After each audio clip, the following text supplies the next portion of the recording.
What's going on, everyone? It's time for another action film review. Today we're going to continue on with the James Bond franchise with the 18th James Bond film. Or the 17th, sorry. James Bond. Yeah, I think it's the 18th one. Tomorrow Never Dies.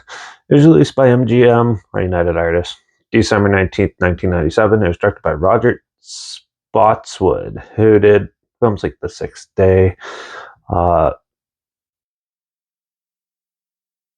Stop or My Mom Will Shoot, A Streetcar Named Bob, and Under Fire. So this had a budget of $110 million. It made over $339.5 million when it was released. So it's the second James Bond film starring Pierce Brosnan. And so in this one, James Bond is assigned to a case where some mysterious events start happening, like bombings on ships and stuff like that. And then the news articles pick it up before any other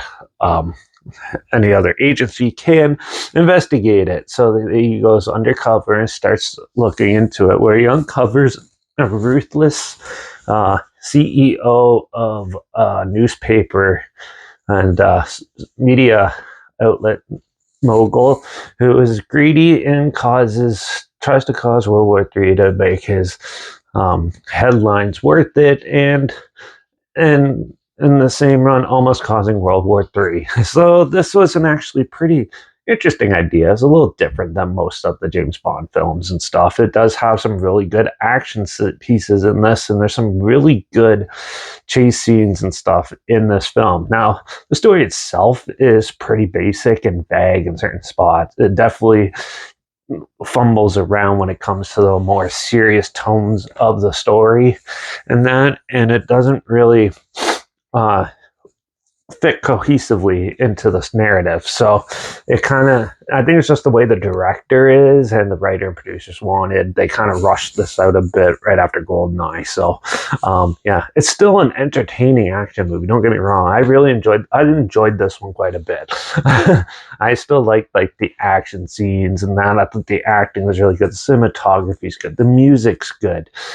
And it has all the good hallmarks of a James Bond film. It's just a little clumsy in the way they wrote the story and stuff. Also, the villains in this are pretty weak and pretty absent from the story for the most part. So I think you had a stronger villain and stuff. Like the ship looks cool, and the henchmen that he uses are more the villains of the story than the actual villain in this. So I thought that was quite a big weak point in that. Overall, though, I thought it was still a fun, entertaining action film. And obviously the Bond girls are actually really good and cute and gorgeous in this one. They all look really good in this one, and it works really well. They work really well with Bond in this as well. So, and also some of them sort of outshine him in this one too. So yeah, this is kind of a clumsy James Bond film. It's by no means the worst one or anything, although that's still to come. But so I'm gonna give Tomorrow Never Dies a 3.5 out of 5. I still thought it was a lot of fun, and that besides if the story needed work and some of the characters needed more developing, but other than that, I thought it was still a pretty solid James Bond film. So it's a good, fun action film. So you should definitely check it out. Not sure where it's streaming or anything, so I'll at least link the trailer down below so you can see what I'm talking about down there. And also make sure you check out my Instagram. It's linked down below. That's where I post clips of films I'm going to review in the future on my stories, but the film title in there and some fun factor history thing in there as well. Also, my Letterbox down below at Dairy Reviews. That's where I post my first star rating right after watching the films. And my Twitter's down below at reviews_Derek. So follow me on those platforms and loop this channel. Like this video, share it so more people are aware of it. Comment your opinions of the film down below if you have any films or film franchises in any genre and on any streaming service that you want to hear my opinions on in the future. Comment those down below too. I'm trying my best to get to them as soon as I can, and if I can find them. Also, let me know what your favorite James Bond film is down below as well. Make sure you subscribe. Hope you find something weird, obscure, and odd that you probably never thought of checking out together. And also share my opinions on popular films that come out, classic films, and reviews on other things as well.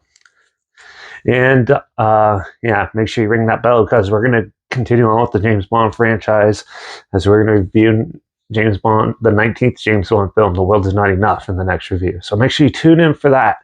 And watch out for all those big social media moguls causing chaos and almost starting World War III, and I guess I'll see you all in the next review. So until then, cheers.